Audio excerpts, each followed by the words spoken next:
बोलिए सदगुरुदेव भगवान की।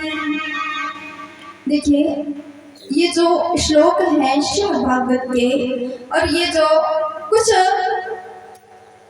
जैसे ये विनय बल्लवी का अभी मैंने ये पद सुनाया, वो मैं ऐसे भी सुना सकती थी, लेकिन गायन के माध्यम से इसलिए सुनाते हैं ताकि आपका मन भी उसमें रमे, क्योंकि वैसे लोग सुनना पसंद नहीं करते। अगर ऐसे सुनाएंगे तो आप लोगों को यही लगेगा कि कुछ समझ नहीं आ रहा है क्या सुने, लेकिन संगीत के साथ थोड़ा मन रम जाता है। इसीलिए जितने भी भागवत में श्लोक हैं उनको भी गाकर आपको स्मरण कराते हैं कि वैसे नहीं आप जाप कर सकते तो गायन में ही थोड़ा गुनगुना सकते हैं। तो आइए कल के प्रसंग पर चलते हैं। कल हमने कथा श्रवण की, याद है मौसी जी?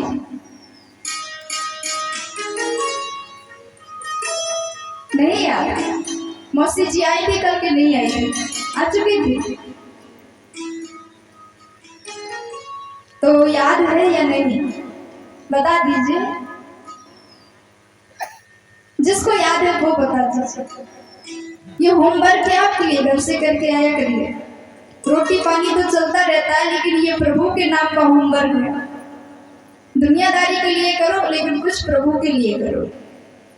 तो कल हमने कथा श्रवण की सुखदेव जी महाराज के जन्म की कथा, श्रोता वक्ता ज्ञान निधि कथा राम की गूढ़। तो ऐसे सुखदेव जी महाराज परमहंस ज्ञानी, और जिनको सुखदेव जी महाराज ने कथा श्रवण कराई है श्री परीक्षित जी महाराज, उनकी कथा, उनकी जन्म की कथा आज हम सभी लोग श्रवण करेंगे। तो वर्णन आया है, यदा मृगे कौरवश जयानाम, यदा मृगे कौरवश जयानाम, वीरेश्वरो वीरगते वीरेश्वरो वीरगते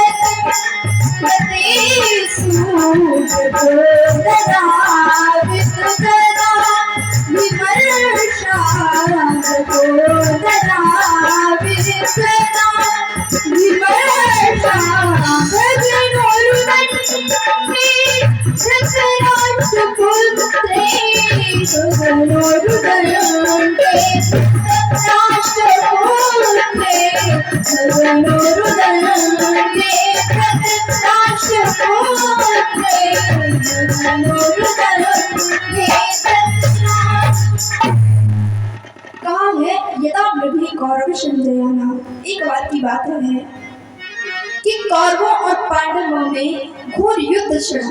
सभी लोग जानते हैं कि महाभारत की कथा सुनी होगी और टीवियों पर देखी भी होगी। घोर युद्ध हुआ कौरव और पांडवों के बीच। हैं दोनों भाई भाई। एक महाराज पांडु के पुत्र हैं जो पांडव कहलाए, एक महाराज धृतराष्ट्र के पुत्र हैं जो कौरव कहलाए। 100 भाई थे। पांडव 5 भाई, कौरव 100 भाई। दोनों के बीच युद्ध छिड़ा है। युद्ध में पांडव विजय हुए क्योंकि उनके साथ श्री कृष्ण हैं। स्वयं श्री कृष्ण ने अर्जुन का सारथी बनकर पूरे युद्ध में अर्जुन का रथ हांका। और एक बात ये भी है कि पांडव विजय क्यों हुए, क्योंकि उनके साथ धर्मराज युधिष्ठिर जो धर्म के रूप में है। पांडवों ने अपने धर्म को नहीं छोड़ा, पर कौरवों के रूप में, कौरवों के साथ धर्म के रूप में कौन थे? श्री विदुर जी महाराज सेनापति थे। विदुर जी महाराज कर्ण के रूप में उनकी ढाल बनकर लगे थे। लेकिन एक दिन विदुर जी महाराज जो बड़े ही गरीब हैं, आए हैं कौरवों के पास। महाराज धृतराष्ट्र को समझाया कि महाराज, जैसे कोई शरीर का अंग, शरीर के किसी अंग में गलने लगे, वो अंग शरीर को नुकसान पहुंचाने लगे, तो अगर आपको पूरे शरीर को सुरक्षित रखना है तो बेहतर यही है कि जो गलन वाला अंग है उसको काट के अलग कर दो। महाराज, ऐसे ही आपका ये पुत्र धृतराष्ट्र, आपका पुत्र ये दुर्योधन है। सब लोग जानते हैं कि महाराज पांडु आपके बड़े भाई थे, उनके पुत्र हैं पांडव,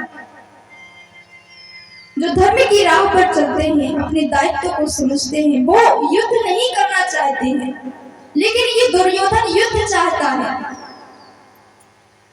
तो इसीलिए आप दुर्योधन को समझाएं। दुर्योधन ने इतने में ही ये सब बातें आकर सुन ली। विदुर जी को एक लात मार करके अपनी देवी से बाहर निकाल दिया कि हमारे टुकड़ों पर पड़ने वाला, हमारे नमक को खाने वाला और हमें ही प्रवचन दे रहा है, निकल जा हमारे घर से। विदुर जी महाराज हाथ जोड़कर बोले कि हाँ, मैंने आपका नमक खाया है, इसीलिए एक बार समझाने आया था, पर आप क्या मुझे घर से निकालेंगे। स्वयं धनुर्धाय द्वार धनुष को उतार कर द्वार पर ही रखकर विदुर जी लौट आए, घर पर पहुंचे। लेकिन उसी समय श्री कृष्ण पांडवों की तरफ से आए हैं दूत बन के। विदुर जी महाराज रास्ते में मिले। विदुर जी महाराज ने हाथ जोड़कर बोले, बेटा कन्हैया, तेरी काकी तुझे याद करती है, किसी दिन हमारे घर भी आओ। बोले, काका मैं अवश्य आऊंगा। और इतना कहकर श्री कृष्ण दुर्योधन से मिलने के लिए गए। दूत बनकर की पहुंचे थे, बातचीत हुई। इसके बाद जब दुर्योधन ने कहा कि श्री कृष्ण, मैंने आपके लिए पूरे 56 भोग बनाए हैं, भोजन करके आप तब जाइएगा। लेकिन प्रभु ने, श्री कृष्ण ने दुर्योधन के 56 भोग नहीं खाए। कहाँ गए? अपने विदुर काका की कुटिया में, जो टूटी फूटी कुटिया है, वहां भोजन करने के लिए पधारे। पर जानते हैं, जैसे ही श्री कृष्ण आए हैं दरवाजे पर, विदुर जी ने बताया कि श्री कृष्ण आज भोजन करने आएंगे, इसीलिए जैसा भी है उनकी बढ़िया व्यवस्था करना। विदुरानी शरीर पर एक फटी साड़ी पहने हैं, दूसरे वस्त्र नहीं है पहनने के लिए। घर आंगन को गोबर से लीप दिया है, बढ़िया साफ सफाई करके विदुरानी स्नान करने गई। सोची कि वस्त्र धोकर डाल दूं, सूख जाएंगी, इसके बाद पहन लूंगी। लेकिन जैसे स्नान घर में स्नान कर रही है विदुरानी, कृष्ण ने आवाज लगाई कि काकी बाहर आइए। काकी ने सुना तो बोली, कौन? बताया, मैं कृष्ण। तो उसी समय विदुरानी निर्वस्त्र अवस्था में दौड़ती भागती आई। उनको ये भी भान नहीं कि मैंने कुछ पहना है या नहीं। उसी अवस्था में आ गई। श्री कृष्ण ने अपना पीताम्बर उठाया और अंदर लेकर विदुरानी श्री कृष्ण को अंदर ले गई, अंदर जाकर बैठाया। लेकिन बैठने के लिए अब इतनी व्याकुल है कि मैं कहाँ बिठाऊं, कृष्ण को कहाँ बिठाऊं। तो पीढ़ा लाने के लिए गई है दौड़ती भागती। पर श्री कृष्ण बोले, माँ मुझे तो यही ठीक है काकी, मैं यही ठीक हूँ, मुझे बहुत जोर की भूख लगी है काकी, कुछ खाने को दो।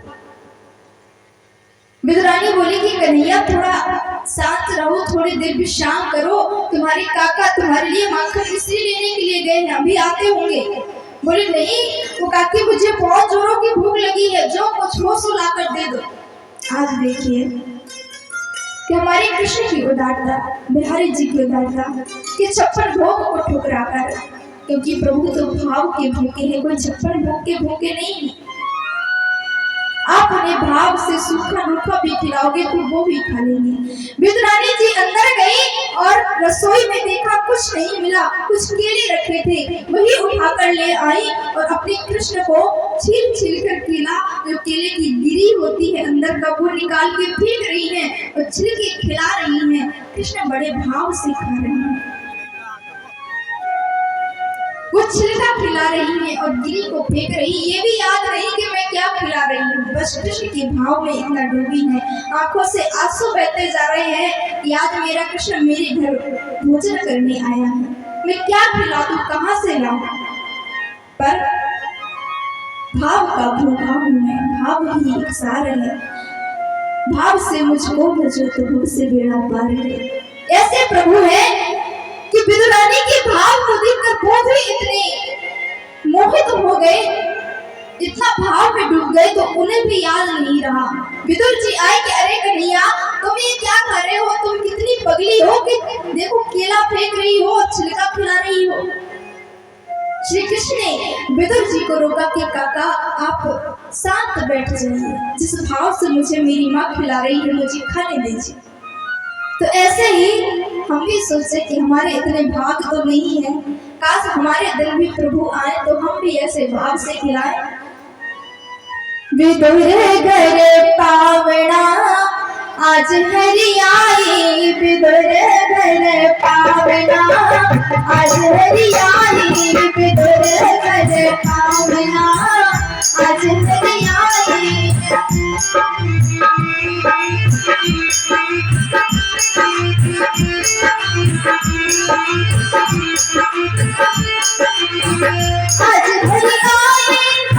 आज हरियाली आज हरियाली आज हरियाली मंगल छाए, विदुर घर पावना आज हरियाली, विदुर घर पावना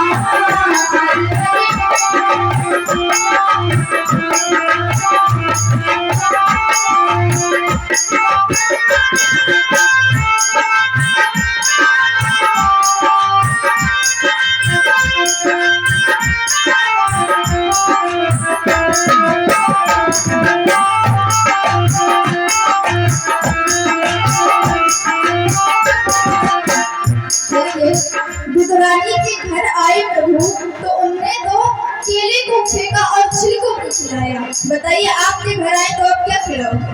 कुछ सोचा है कि केले का पत्ता खिलाएंगे? बताइए, विदुरानी ने छिलका खिला दिया, आप केले का पत्ता खिला दें, ये उससे भी बढ़िया भोग है। तो आप भी सोचिए कि हमारे भी ऐसे भाग हो के कभी कान्हा हमारे घर आए। मेरे घर आना सावरिया कोई जाने ना दूंगी, मेरे घर आना सावरिया कोई जाने ना दूंगी।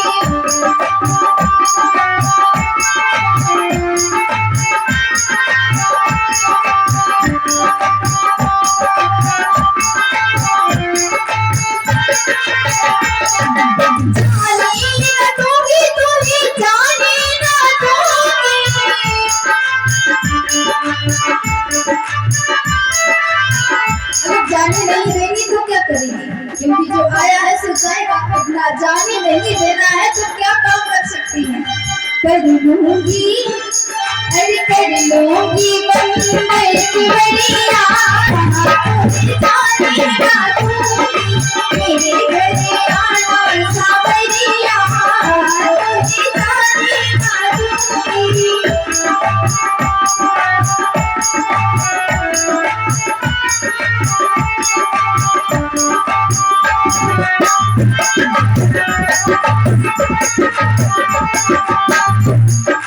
जो बुलाना चाहता है कि बिहारी जी आइए आइए, तो सभी लोग दोनों हाथ बजा के ताली बजा के मेरे घर आना सावरिया कोई जाने ना दूंगी, मेरे घर आना सावरिया।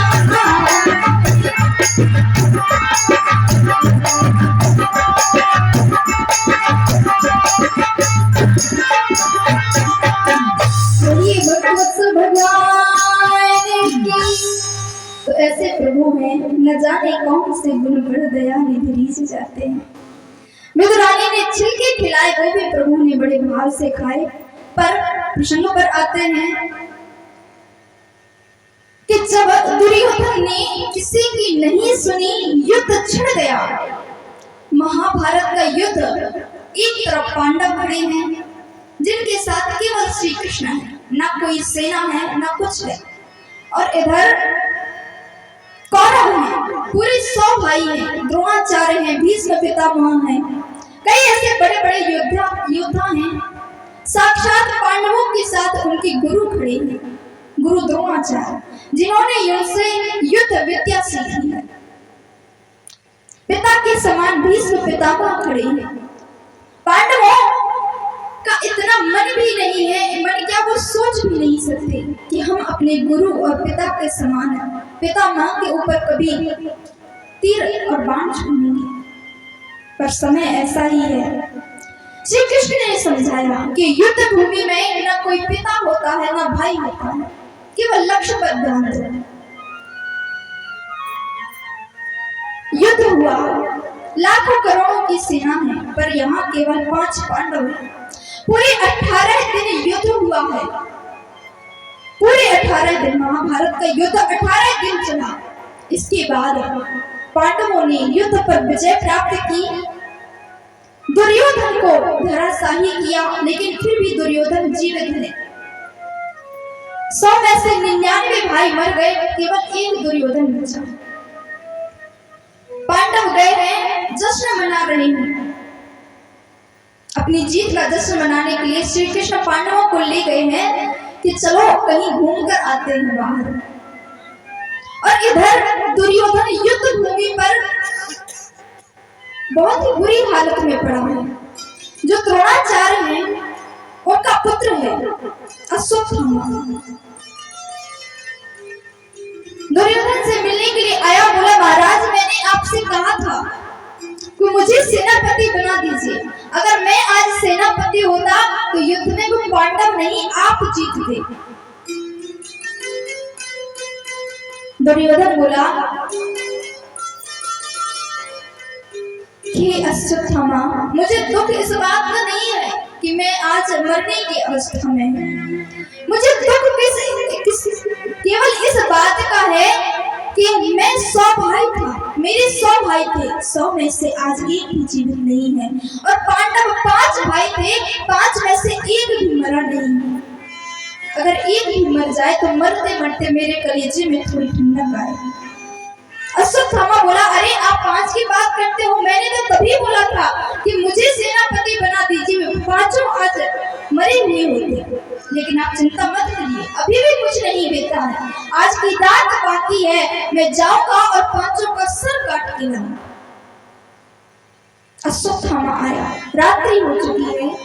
श्री कृष्ण 5 पांडवों के साथ बाहर गए हैं। जो शिविर बना है पांडवों का, सोने की सैयाएं जहां लगी हुई हैं, तो द्रौपदी ने आज क्या किया कि 5 पांडव बाहर गए हैं, जो 5 पांडव पुत्र हैं, उन्हें आज अपने पिता की सैया पर सुला दिया कि आज बच्चों तुम इधर सो जाओ, रात का समय है। अश्वत्थामा आया, सोच रहा है कि पांडव सो रहे हैं, पर उसे ये नहीं पता कि वो उसके बच्चे हैं। सोते में ही 5 बच्चों के सर काट लिए और लेकर गया कि देखिए महाराज मैंने कहा था कि 5 का सर काट के लाऊंगा, ये देखिए मैं 5 का सर काट के लाया।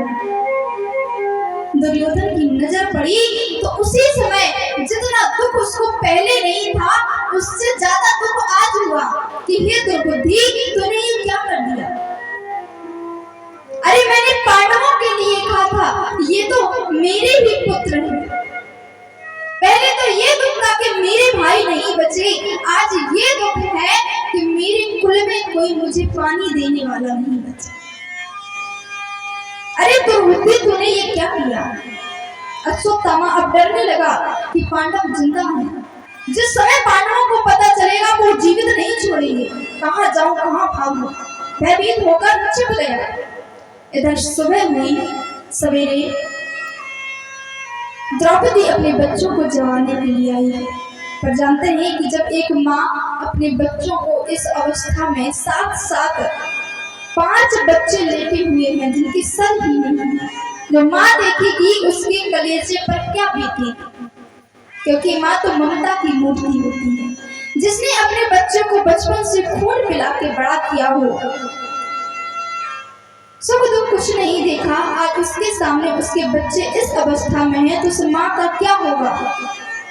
जैसे ही द्रौपदी आई, अपने बच्चों को देखा, वही बिलखने लगी, वही चीख चीख कर चिल्लाने लगी कि ये किसने किया है मेरे पुत्रों के साथ। माता सिसोना निर्धना सुताना, माता सिसोना निर्धनम सुताना, निशम्य घोरं परिताप्यमाना। आज माँ की ऐसी हालत है, चीख चीख कर रो रही है, बिलख रही है कि हाय मेरे पुत्रों को किसने मारा है, आज उसे जीवित नहीं छोड़ूंगी, वो मुझे मिल बच जाए। उधर श्री कृष्ण पांडवों के साथ लौटकर आए हैं। द्रौपदी को रोते हुए देखा, चिल्लाते हुए देखा, तो पांडवों ने पूछा कि क्या हुआ देवी, क्यों रो रही हो। द्रौपदी बोली कि हे प्राणनाथ, अगर किसी माँ से उसके बच्चे छिन जाए, उसकी दुनिया ही लुट जाए तो वो क्या करेगी। पांडवों को धक्का लगा कि देवी क्या बोल रही हो आप। तो बताया कि किसी ने हमारे बच्चों को सोते सोते में ही उसके सर काट दिए। अर्जुन उसी समय इतने गुस्से में आया और उसी समय प्रतिज्ञा कर ली कि जो भी होगा उसे जीवित नहीं छोड़ूंगा, कोई भी हो। द्रौपदी, मैं ये आज संकल्प करता हूँ, कसम खा के कहता हूँ कि तुम्हारे सामने लाकर उसे मारूंगा, जीवित नहीं छोड़ूंगा। अर्जुन निकल पड़े, अपना गांडीव लेकर गए हैं। अश्वत्थामा मिला, उसको पकड़ के लाए हैं, पकड़कर सबके सामने लाकर खड़ा कर दिया। बोले द्रौपदी, ये है तुम्हारा हत्यारा, तुम्हारे बच्चों का, इसीलिए अब जो चाहे इसे सजा दो। द्रौपदी रोते हुए बोली कि हे प्रभु, मैंने तो अपने बच्चों को खोया है, मैं वो दुख समझती हूँ, पर ये हमारे गुरु का पुत्र है। सभी जानते हैं कि हमारे गुरु द्रोणाचार्य आज इस दुनिया में नहीं रहे। जो हमारी गुरु माता हैं, उनके लिए तो उनका पति नहीं रहा, केवल एक बेटा ही सहारा है। मेरे लिए तो भगवान की कृपा है कि मेरे बच्चे नहीं तो मेरे पति तो मेरे साथ हैं, पर मैं ये दुख अपनी माँ को नहीं देना चाहती जो मेरी गुरु माँ है। और दूसरी बात, हमारी गुरु माँ का पुत्र है, ब्राह्मण है, ब्रह्म हत्या लगेगी, इसका वध करना उचित नहीं है। अर्जुन बोला, मैंने शपथ खाई थी, संकल्प लिया था कि इसे जीवित नहीं छोड़ूंगा। धर्मराज युधिष्ठिर बोले कि द्रौपदी सही कह रही है, अर्जुन शांत हो जाओ। अर्जुन जैसे तैसे शांत हुए, पर भीम दादा भड़क पड़े कि कोई छोड़ दे पर मैं नहीं छोड़ूंगा। पर अर्जुन बोले कि हे केशव, अब आप ही बताइए कि क्या किया जाए। श्री कृष्ण बोल रहे हैं कि हे अर्जुन,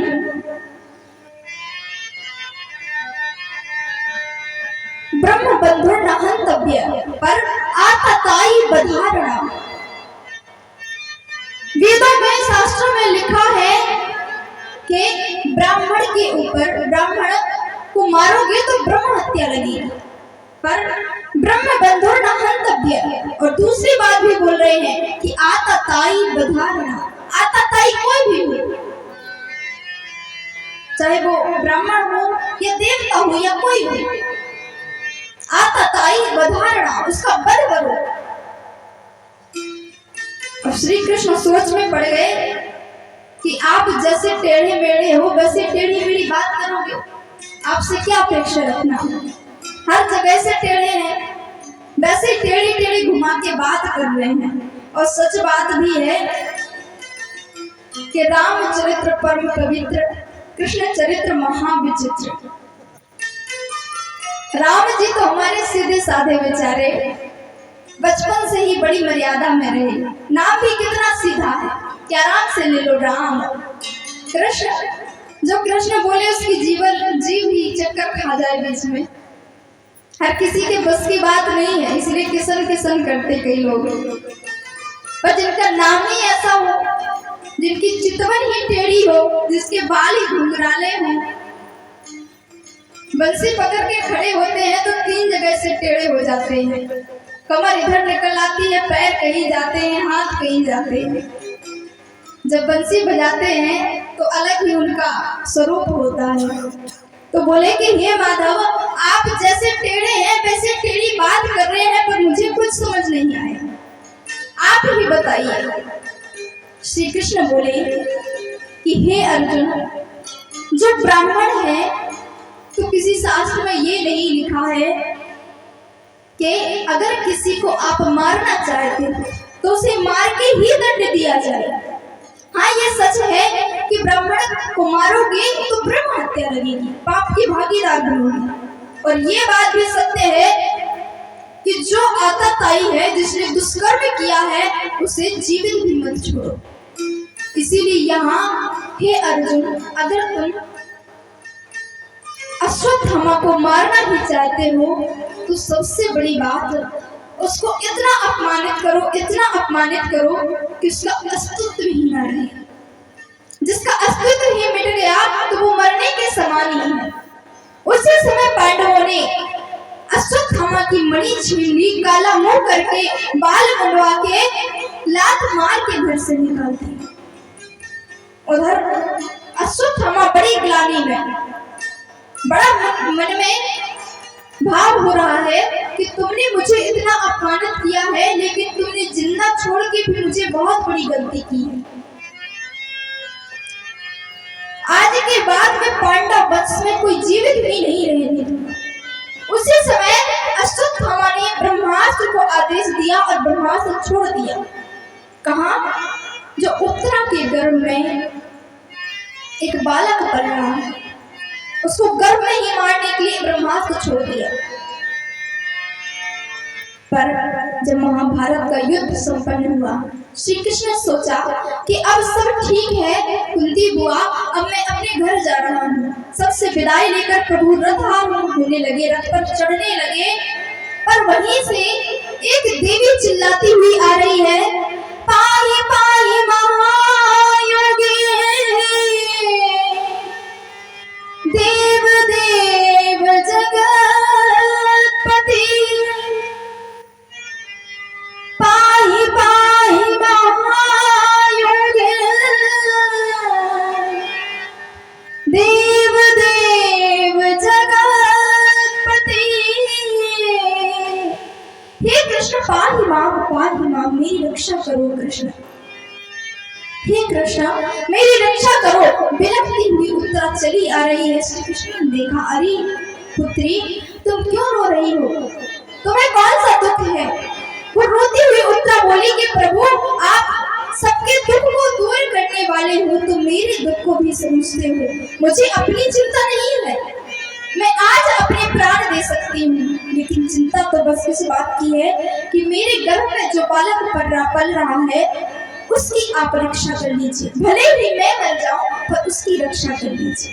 यहाँ उत्तरा ने कितनी चतुराई से बात की कि देखो, अपने लिए याचना भी नहीं की, उस बालक के लिए याचना कर रही है। पर जब तक अगर बच्चे को जीवित रखना है तो माँ की भी सुरक्षा जरूरी है। श्री कृष्ण ने कहा, देवी चिंता मत कीजिए। प्रभु वही 2 अंगुल का रूप बना करके उत्तरा के गर्भ में प्रवेश किए। छोटे से परीक्षित जो उत्तरा के गर्भ में वास कर रहे हैं, अपनी छोटी छोटी नन्ही नन्ही आंखों से प्रभु के दिव्य स्वरूप को देखा। वो छवि जैसे ही देखी, उन छोटी छोटी आंखों ने सोचने लगा ये कौन है, बड़ा ही दिव्य। पर गर्भ में प्रवेश की श्री कृष्ण, ब्रह्मास्त्र चला आ रहा है। श्री कृष्ण को देखकर ब्रह्मास्त्र वहीं से लौट गया। अब परीक्षित, उसे लग रहा है कि ये छवि मेरे सामने ही बनी रहे, ओझल ना हो। पर श्री कृष्ण वहां से बाहर निकल आए। अब परीक्षित जो गर्भ में बैठा है बड़ा ही व्याकुल है। वहां पुत्रा को सुरक्षित करके प्रभु अब अपनी बुआ से विदाई मांगते हैं कि हे बुआ, अब मैं जाना चाहता हूँ, मुझे विदाई दे दे। तो बुआ रोने लगी, बोली कि कृष्ण मैं तुम्हें विदाई नहीं दूंगी। बोले बुआ, जो आता है सो जाना ही पड़ता है उसे, इसीलिए आप अब मुझे जाने दें और जो भी आपकी इच्छा हो वो आप मुझसे एक वरदान मांगें।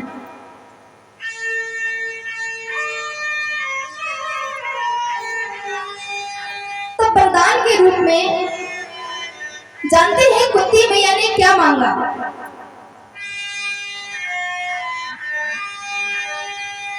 कुंती मैया आज श्री कृष्ण मांगती है विपदा संत मेरा मैया कि हे कृष्णा, मुझे ये वरदान दो कि हमेशा मेरे ऊपर विपत्ति ही छाई रहे, हमेशा मुझे दुख ही दुख दे। श्री कृष्ण बोले कि अरे मैया, हे बुआ, आप ये क्या मांग रही हो? सब अपने जीवन में सुख चाहते हैं, ऐश्वर्य चाहते हैं, संपत्ति चाहते हैं, तो आप दुख क्यों मांगा आपने? बोले कृष्ण, मैं इसीलिए दुख मांगना चाहती हूँ क्योंकि जब जब मेरे ऊपर दुख आया है, मेरे बच्चों के ऊपर संकट आया है, तब तक तुम मेरे साथ रहे हो, जब भी सुख आया तुम दूर चले गए। मुझे ऐसा सुख नहीं चाहिए, मुझे तो वो दुख ही प्रिय है, वही दुख चाहिए। कम से कम मेरे साथ तो रहोगे, मेरे बच्चों के ऊपर तुम्हारा हाथ तो रहेगा। श्री कृष्ण सुनकर मुस्कुराने लगे कि बुआ, आप भी कोई कम नहीं है, कितना सोच समझ कर मांगा। और जानते हैं हम लोग क्या करते हैं? जब सुख रोज घंटी बजाते हैं भगवान के सामने, भगवान धन संपत्ति आए, सुख संपत्ति घर आवे, कष्ट मिटे, कष्ट मिटाते हैं, सुख संपत्ति मंगाते हैं। और जैसे लक्ष्मी जी आई, सो घंटिया एक तरफ, बढ़िया टीवी चलाई, खूब साउंड बज रहे हैं, डांस हो रहे हैं, सब हो रहा है, लेकिन घंटी बजाने का फिर किसी और फिर संपत्ति, तो फिर घंटी चालू। ऐसा नहीं होना चाहिए। अरे वो सुख किस काम का? सुख की माते सिर परे, जो हरि भजन से जाए, बलिहारी उस दुख को जो पल पर नाम जपाए। बलिहारी है ऐसा दुख जिसमें प्रभु साथ हो। कम से कम दुख आता है तो उसकी याद तो आती है। बढ़िया सुख, जिसको सुख रहता है वो तो मोटे गद्दे पर सोता है चकाचक। तो बताइए, सुख चाहिए या दुख चाहिए? अरे ये तो जन्मभूमि ही कर्म भूमि है, कर्म करो और अंत में उस प्रभु को प्राप्त करो। तो आज कुंती मैया ने भी प्रभु से दुख ही मांगा है। प्रभु आज लौट गए हैं, यहाँ परीक्षित का जन्म हुआ है। पांडव भी अपने नाती का जन्म देख करके, पांडव भी द्रौपदी के साथ, मैया कुंती के साथ तपस्या करने के लिए निकल गए हैं। इधर छोटी अवस्था है, अभी परीक्षित की छोटी ही अवस्था है, लेकिन देखिए श्रोता वक्ता ज्ञान निधि, यहीं से समझ लीजिए कि श्रोता कौन है? परीक्षित, जिसने अपने गर्भ में नारायण के दिव्य दर्शन किए। और वक्ता कौन है? सुखदेव जी महाराज, जिनने अपने गर्भ में त्रिदेवों का आशीर्वाद लिया। जब माँ के गर्भ में 12 वर्ष रहे तो त्रिदेवों को भाग कर आना पड़ा कि भैया बाहर निकल आओ, हमारा आशीर्वाद है कि तुम्हें इस धरती की माया नहीं व्यापेगी। तभी सुखदेव जी बाहर आए। ऐसे श्रोता और ऐसे वक्ता जब कथा शुरू होगी तो क्या होगा बताइए? और धन्य है परीक्षित जी महाराज कि देखिए, सब लोग प्रभु के लिए ढूंढते हैं कि काश हमें उनके दर्शन हो, पर जब नन्हे से थे, माँ के गर्भ में थे, तब प्रभु की कृपा प्राप्त हुई। अब जैसे ही बड़े हुए, थोड़ा राजपाट संभाला, अपने राज्य को समझा, पूरी प्रजा को सुख दे रहे हैं कि मेरी प्रजा में कभी कोई दुख ना हो। एक दिन छोटी अवस्था है परीक्षित जी की, वेश बदल कर गए हैं कि जाकर देखो कहीं कोई अशांति तो नहीं, मेरी प्रजा को कोई दुख तो नहीं, देखने के लिए गए। सब देखा तो सब कहीं बढ़िया आनंद छाया है, खूब आनंद है। पर एक जगह नजर पड़ी तो एक क्रूर व्यक्ति है जो एक गैया को और एक बछड़े को साथ लिए।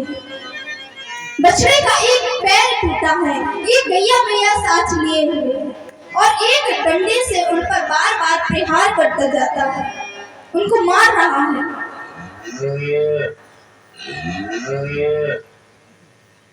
उसी समय जब वो प्रहार करके मार रहा था उस गौ और बछड़े को, परीक्षित जी पीछे पीछे चले आए। पर जो गाय और बछड़ा था वो दोनों आपस में बात कर रहे थे और जो क्रूर व्यक्ति था वो मारता जा रहा था। पूरी बातें महाराज परीक्षित ने सुनी। जब बातें सुन ली, इसके बाद उस व्यक्ति को रोका कि तेरी इतनी हिम्मत, इस धरती पर एक क्षत्र ही मेरा राज्य है, पर मेरे देश में, मेरे राज्य में गौ माता की पूजा होती है और तू उन पर आज प्रहार कर रहा है, तू कौन है? तब हाथ जोड़कर वो बोला कि हे महाराज, मेरा नाम कलियुग है, मैं कलियुग हूं। तो बोले तो उनको मार क्यों रहा है? तू जानता है कि मेरे इस राज्य में ऐसे क्रूर व्यक्तियों के लिए कोई जगह नहीं है, फिर तू कैसे रह रहा? बोले महाराज, यही तो विपत्ति है, यही तो दुविधा है कि इस पूरे पृथ्वी पर, पूरे देश में आपका राज्य है। अब बताइए मैं कहाँ जाऊं? मेरे रहने के लिए कोई जगह नहीं है। उस गाय को और बछड़े को परीक्षित जी ने कहा कि मैं पहचानता हूँ आप कौन हो। जो गाय थी वो साक्षात भूमि देवी थी, पृथ्वी देवी, और वो बछड़ा जो बछड़े के रूप में था, एक पैर टूटा था, वो स्वयं धर्म था, धर्म बछड़े के रूप में था। और यही था कि वो कलियुग, वो व्यक्ति मार रहा था तो उसका मारने का यही आशय था कि जब कलियुग आएगा तो इस पृथ्वी पर और धर्म की कितनी हानि होगी। क्योंकि मानस में भी कहा है, क्योंकि प्रभु को कब आएंगे प्रभु? जब उनके भक्तों को पीड़ा होगी, उनके भक्त बुलाएंगे। धन संपत्ति वाले खूब बुला ले, न्योता देने तो नहीं आएंगे प्रभु। लेकिन जब उनके प्रिय भक्त बुलाते हैं, मीरा ने बुलाया तो विष का प्याला पिया प्रभु ने, सुदामा ने बुलाया तो नंगे पैर दौड़कर आए। एक से एक उनके भक्त हुए हैं। आगे इतनी अच्छी अच्छी भक्ति की कथाएं सुनेंगे, आपके सुनकर मन गदगद हो जाता है। लेकिन प्रभु कब आते हैं वो गोस्वामी जी लिख रहे हैं, जब जब होई धर्म के हानि, जब जब होई धर्म के हानि, बाढ़ी असुर अभिमानी, बाढ़ी असुर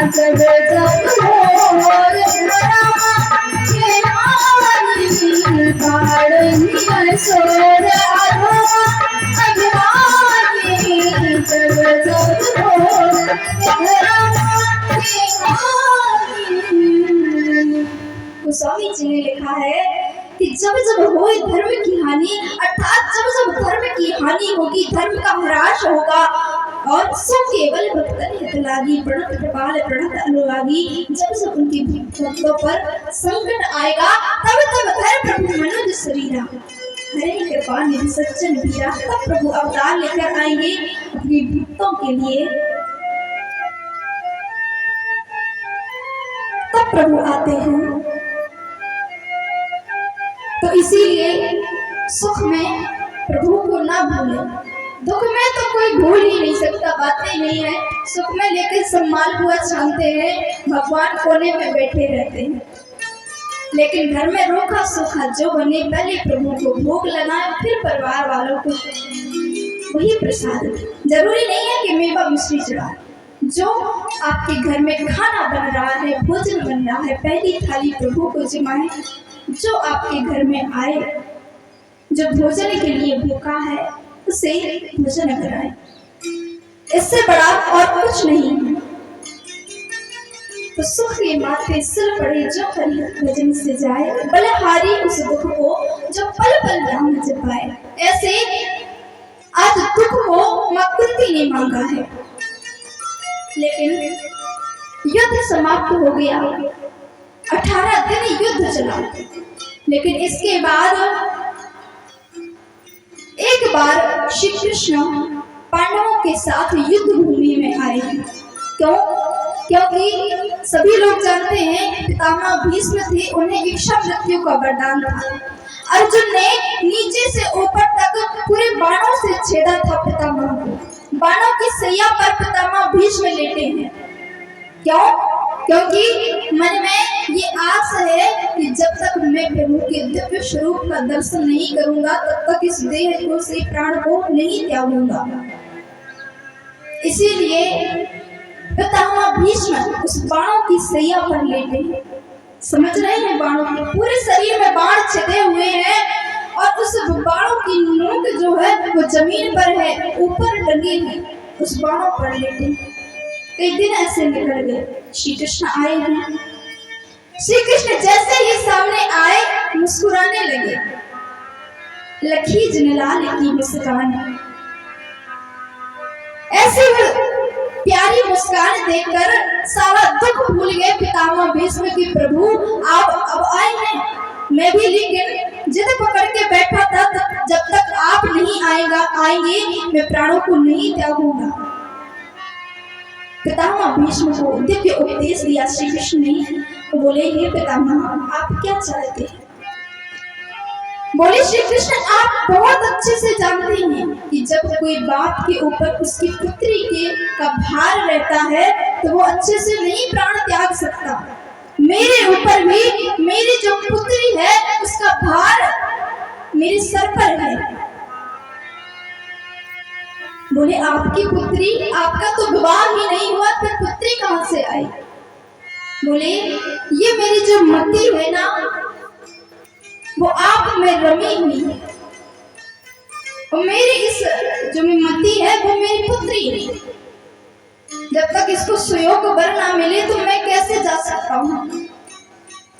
हे प्रभु, मेरा ये चित्त और मेरी मति, मेरी पुत्री आप में रमी, आप इसको अपना लीजिए। तो प्रभु ने वहां भीष्म पितामह भीष्म का ये निवेदन स्वीकार किया, उनकी मति को अपने चरणों में स्थान दिया और प्रभु वहां से प्रस्थान किए। पितामह भीष्म ने भी हंसी खुशी अपने प्राणों को त्यागा। ऐसे ये द्वितीय स्कंद के अध्याय में हम आगे बढ़ रहे हैं। फिर आगे 88,000 ऋषियों ने पूछा कि महाराज, आपने सुखदेव जी महाराज के जन्म की कथा सुनाई, परीक्षित जी महाराज के जन्म की कथा सुनाई, पर ये कलयुग भी आया, कलयुग का क्या प्रभाव हुआ? तो उस कलयुग की बात जब महाराज परीक्षित से चल रही थी, महाराज परीक्षित ने कहा कि ठीक है, तुम मेरे राज्य में रहना चाहते हो तो मैं तुम्हें जगह देता हूँ, यहाँ जाकर रहो। पहला स्थान दिया द्वितम, अर्थात जहाँ जुआ खेला जाता, वहां तुम्हारा वास रहेगा। पानम, जहाँ मदिरा पान की जाए वहां तुम रह सकते हो। स्त्रियां, जहाँ दुराचार होता हो वहां तुम रह सकते हो। कलयुग सोचने लगा कि महाराज आपने ये 3 जगह दी, उनमें से एक भी जगह अच्छी नहीं दी, बस अपने हिसाब से सब मुझे बुरी जगह दी। पर महाराज, मुझ में एक खासियत है, कम से कम एक स्थान तो मुझे अच्छा दो। बोले, कौन सी खासियत है? वही जो आपको शुरुआत में बताया, याद है? आप लोग पहले आ चुके थे, नहीं याद? वहां कितने अच्छे भक्तगण है। कोई मैंने संस्कृत में नहीं बताया था, मानस की चौपाई है। कलयुग में जो सबसे अच्छा प्रभाव है वो कथा के पूर्व में बताया था, और वही इस कलयुग में काम करेगा। तब कोई काम नहीं आने वाला। घोर तपस्या करो, कुछ नहीं होगा। केवल संत की शरण ग्रहण करो, गुरु मंत्र का जाप करो। अब आया समझ। कली में केवल नाम धारा, कली में केवल नाम धारा, सुमर सुमर सुमर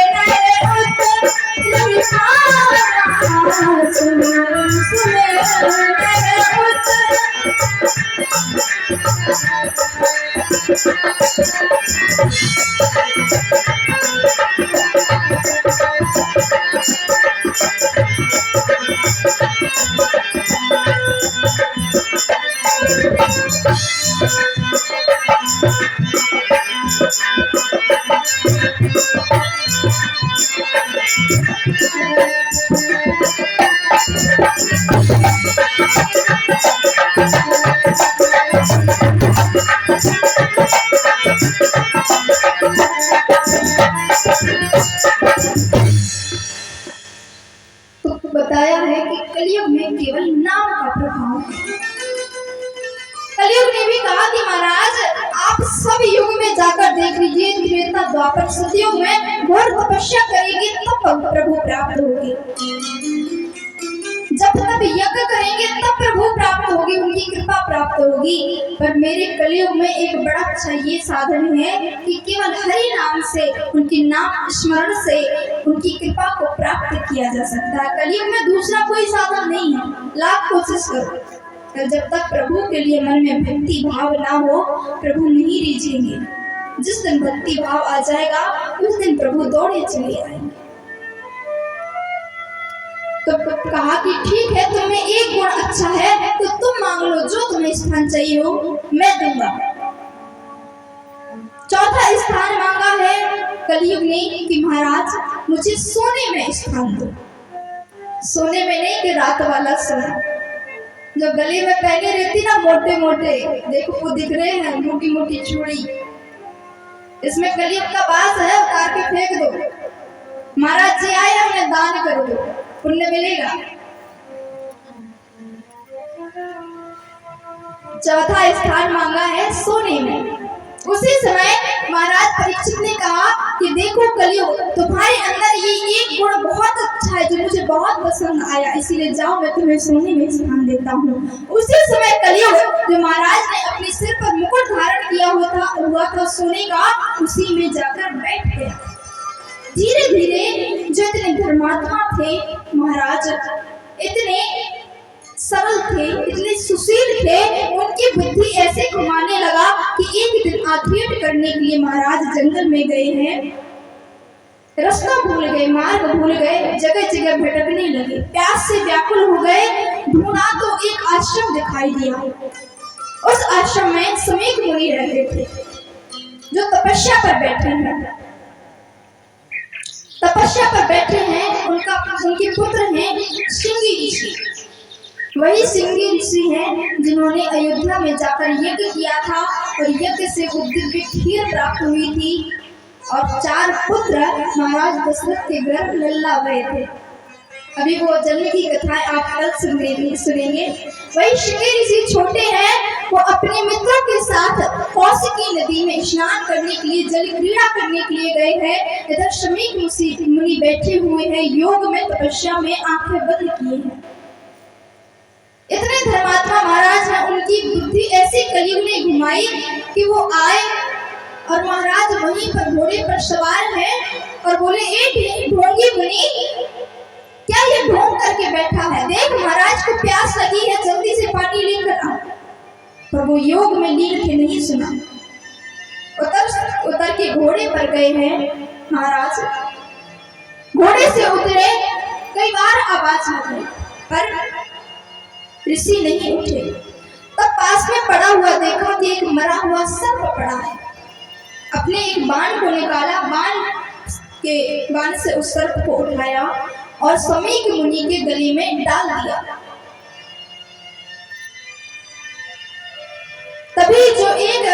उनका शिष्य था, उसने दौड़ के जाकर बताया शृंगी ऋषि, उनका पुत्र शमीक मुनि का, कि देखो वो महाराज आए थे, उन्होंने आपके पिता के ऊपर मरा हुआ सर्प डाल दिया। बच्चे को इतना क्रोध आया, रोने लगा। वहीं इतना क्रोध में इतना भयंकर क्रोध आया और उसी समय जल में खड़े होकर संकल्प ले लिया कि हे राजन, आज तुम्हें इतना घमंड है अपने बल पर, अपने ऐश्वर्य पर, याद रखना मैं शमीक मुनि का पुत्र शृंगी आज तुम्हें शाप देता हूँ कि आज से ठीक 7 दिन बाद तुम्हें तक्षक नाग आकर डसेगा और तुम्हारी मृत्यु हो जाएगी, तुम्हारी मृत्यु होगी। और वही देखिए, जब इतना वो छोटा सा बच्चा व्याकुल होकर उसने श्राप दे दिया, तो मित्रों ने कहा कि अरे शंगी, तुमने यह क्या कर दिया? बताया अपने मित्र को, शंगी को उनके पिता के पास ले गए। शंगी के मुख से बोल नहीं निकल पा रहा है, कंठ अवरुद्ध है, आवाज नहीं निकल पा रही है, बस रोते जा रहा है, रोते जा रहा है। पिता के गले में वो सर्प पड़ा हुआ देखा, पिताजी की आंख खुली कि मेरा पुत्र रो रहा है, सर्प को निकाल कर बाहर फेंका। सारे मित्रों ने बताया कि ये घटना हुई है। शमीक मुनि ने सुना तो अपने पुत्र को कहा कि अरे बेटा, आज तूने कितना बड़ा अनर्थ कर दिया, तूने आज कितना बड़ा अनर्थ किया है। अरे जिनको स्वयं भगवान ने गर्भ में जाकर दर्शन किए, तूने ऐसे दिव्य पुरुष को आज श्राप दे दिया। शमीक मुनि उसी समय दौड़ते भागते महाराज के मंदिर में पहुंचे। महाराज को बताया कि हे महाराज, आपके पास केवल 7 दिन है, ब्राह्मण का पुत्र है तो शाप व्यर्थ नहीं जाएगा, 7 दिन बाद तक्षक नाग आकर आपको डसेगा, ये निश्चित है। पर महाराज डरे नहीं कि मैं मरूंगा, बस मन में ये व्याकुलता है कि मुझे मरना तो है, निश्चित है, लेकिन इन 7 दिन में मैं ऐसा क्या करूं कि मुझे भगवत प्राप्ति हो। मरने वाले को आखिर क्या काम करना चाहिए? तब जाकर गंगा के तट पर बैठे हैं, जितने भी ऋषि मुनि आसपास रहते हैं, ब्रह्म ऋषि, अंगरा, पुलस्त पुला, ये सब जिन को खबर मिली है, सब दौड़ते भागते जा रहे हैं कि महाराज से मिलकर आए। सब ऋषि मुनि आज गंगा तट पर एकत्रित हुए हैं। तभी उसी समय क्या हुआ कि एक मात्र 16 वर्षीय बालक जो नग्न अवस्था में है, बच्चे उसका मजाक बना रहे हैं कि देखो इतना बड़ा ये नग्न अवस्था में कौन है, कोई पागल है। पीछे पीछे दौड़ते आ रहे हैं, लेकिन उसी समय भगवान व्यास पुत्र के जो पुत्र हैं श्री सुखदेव जी महाराज को पधारे हैं। एक से एक उच्च कोटि के ऋषि मुनि सब दंडवत कर रहे हैं, प्रणाम। परीक्षित जी ने देखा, मन में आश्चर्य हुआ कि अरे ये इतना छोटा बालक, वो भी ऐसी अवस्था में, और एक से एक सिद्ध महापुरुष दौड़ कर प्रणाम कर रहे हैं, कौन है आखिर ये? मन में प्रश्न उत्पन्न हुआ। फिर भी खुद लेट कर प्रणाम किया, दंडवत प्रणाम किया। तत्पश्चात मन में सोचा कि जब इतने सिद्ध कोटि के महात्मा प्रणाम कर रहे हैं तो अवश्य ही ये कोई महान, कोई विभूति है। उच्च आसन दिया बैठने के लिए, पूजा की, पैर धुले। तब उन सब ऋषियों से परीक्षित जी प्रश्न कर रहे हैं कि हे महात्मा, आप सभी लोग मुझे ये बताइए कि म्रियमाणस्य किम कर्तव्यम, जो मरण धर्मा है उन्हें क्या करना चाहिए? सब ऋषि बोले कि ये हमसे अच्छा आप सुखदेव जी महाराज से पूछे, हम ये बताने योग्य नहीं है।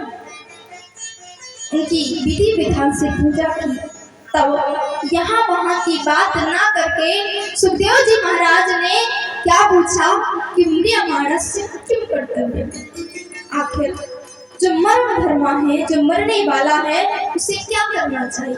उसके पास समय कम है, फिर भी क्या करना चाहिए? सुनकर सुखदेव जी महाराज बड़े प्रसन्न हुए, गदगद हुए। कह रहे महाराज परीक्षित, आज आपने बहुत अच्छा सवाल पूछा, बहुत अच्छा प्रश्न पूछा। और जानते हैं जब आपके पास भी कोई संत आए, कोई ऋषि महात्मा आए तो क्या करें? दुनिया भर की बातें लेके ना बैठ जाए कि महाराज मोर हाथ देखो, हमें मोड़ी को हाथ देखो, और जो बताओ कि इको ब्याह करो है, नौकरी लगेगी या नहीं लगेगी, दुनिया भर की लेके बैठ जाएंगी। 2 घंटे महाराज जी के वही निकल गए। ऐसा ना हो, प्रश्न ऐसा पूछे, क्योंकि संत और सत्संग ये बड़ी कृपा से मिलते हैं। ये ना समझे कि ये कोई ढूंढी है, नहीं। मैंने पहले बताया कि संत की कृपा और सतगुरु की कृपा, जब हमारे भाग्य इतने प्रबल हो जाते हैं तब ये कृपा मिलती है। बात ऐसी करें कि आपकी बात शुरू हो तो जग से शुरू हो, और जहां विराम हो वो जगदीश पर विराम हो। जगत से शुरू, जगदीश पर। आज यही प्रश्न सुनकर के सुखदेव जी महाराज बड़े प्रसन्न हुए कि वाह, आज आपने क्या अच्छा सवाल पूछा है कि जो केवल आपका ही भला नहीं करेगा तो पूरे संसार का भला करेगा। ऐसा प्रश्न पूछा है। मैं भी आपको इसका उत्तर अवश्य दूंगा। और जानते हैं परीक्षितों, एक बात और, जब जन्म होता है तो लाखों बधाइयां होती हैं, ढोल नगाड़े बजते हैं, खूब हंसते हैं, प्रसन्न होते हैं। लेकिन जब इस दुनिया को छोड़कर जाते हैं तो क्यों रोते हैं? क्या फायदा है रोने से? जो जाएगा सो जाएगा, आना है तो आएगा, जाना है सो जाएगा। आपके रोने हंसने से कोई प्रभाव नहीं पड़ता। अरे वो तो उस जीवात्मा का काम ही है, रोज नए घर बदलता है। आज इस घर में है, कल दूसरा जन्म लेगा, किसी और घर में जाएगा।